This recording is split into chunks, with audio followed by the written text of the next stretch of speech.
পৃথিবীতে যত কিছুই আছে সব কিছুই মানব জাতির কল্যাণে। আসসালামু আলাইকুম, স্বাগত জানাচ্ছি চাঁদপুর স্যানিটারি সার্ভিসের প্রতিদিনের শিক্ষামূলক ভিডিওতে। আসলে আমরা প্রতিনিয়ত যেই ধরনের ভিডিওগুলো আপলোড করে থাকি, আপনারা ভিডিওগুলো দেখলে আশা করি ভালো কিছু প্রতিনিয়ত শিখতে পারবেন। চেষ্টা করি আমরা আমাদের কাজগুলোকে আপনাদের মাঝে সুন্দরভাবে ফুটিয়ে তোলার জন্য। আজকের ভিডিওটা অবশ্যই আপনারা না টেনে সম্পূর্ণ ভিডিওটা দেখবেন এবং ভালো লাগলে ভিডিওটা শেয়ার করে দিবেন। আর আশা করি এখান থেকে শিক্ষামূলক কিছু শিখতে পারবেন। এখানে আমরা দুটি ডাবল এলবো ফিটিং করে নিলাম।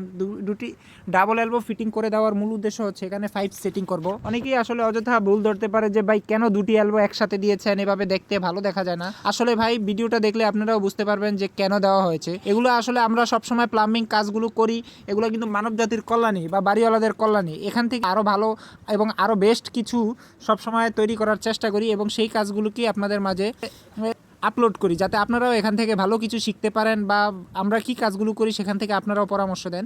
দেখেন আমরা একটি হাওয়া পাইপ দিয়েছি।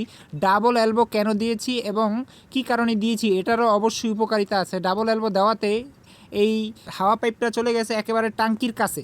হাওয়া পাইপটা আগে ছিল টাঙ্কি থেকেই 3 ইঞ্চি 4 ইঞ্চি দূরে, এখন কিন্তু হাওয়া পাইপটা একেবারে টাঙ্কি প্লাস হয়ে যাবে। আশা করি এতে করে আমরা একটা ক্লাম সেটিং করে দিব, যাতে ভবন মহাজনের পাইপটা নাড়াচাড়া হলে পড়ে না যায়। বিশেষ করে শহরাঞ্চলে দেখা যায় বানর থাকে বা বাচ্চারা রাজমিস্ত্রিরা যখন কাজ করে তখন কিন্তু এই হাওয়া পাইপটা প্রায় সময় ছুটিয়ে ফেলে বা এটারে বাঁকা করে পানি নেয়। আপনারা অবশ্যই টেকনিশিয়ান ভাইরা জানাবেন যে এখানে এই সমস্যাটা আপনারা কেউ কখনো পড়েছেন কিনা। প্রায় সময় বাড়িওয়ালাদের কাছে অবজেকশন আসে যে হাওয়া পাইপের গোড়া দিয়ে বা জামনাটের গোড়াটা দিয়ে লিকেজ করে। আর এখানে আমরা এই পদ্ধতিটা অবলম্বন করার উদ্দেশ্য হলো হাওয়া পাইপটা যাতে অ্যাকুরেটলি কাজ করে এবং বানর বা অন্য এটা না ফেলে দেয়। আর এখানে আমরা দুইটা এলবো ফিটিং করে দিচ্ছি। অনেকেই আসলে কমেন্ট করে বলতে পারে যে ভাই কেন এত কিছু মালামাল অপচয় করার প্রয়োজন কী ছিল। ভাই আসলে সব কিছুই সুন্দর, প্রথমেই একটা কথা বলেছি যে সব কিছুই মানব জাতির কল্যাণে বা মানব জাতির ব্যবহারকে সহজ করার জন্য এবং আপডেট করার জন্য প্রতিনিয়তই আমরা জিনিসগুলো আপডেট করে থাকি। এই সেরকমই একটি লক্ষ্য হলো এখানে আমরা আরও সুন্দর করে দেওয়া।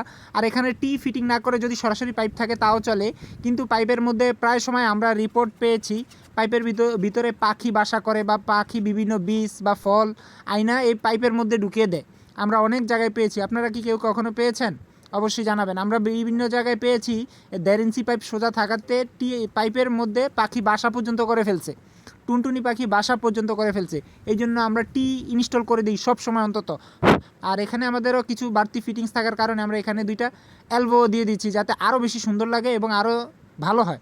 তো কেমন হয়েছে আমাদের কাজটা অবশ্যই কমেন্ট করে জানাবেন। আর আপনারা অবশ্যই কমেন্ট করে জানাবেন যে কেমন লেগেছে এবং কাজটা কি আমাদের সম্পূর্ণ সঠিক হয়েছে কিনা। এই যে ক্লামও সেটিং আলহামদুলিল্লাহ, আশা করি আর নড়াচড়া করবে না ইনশাল্লাহ। কেমন হয়েছে আমাদের কাজটা জানাবেন।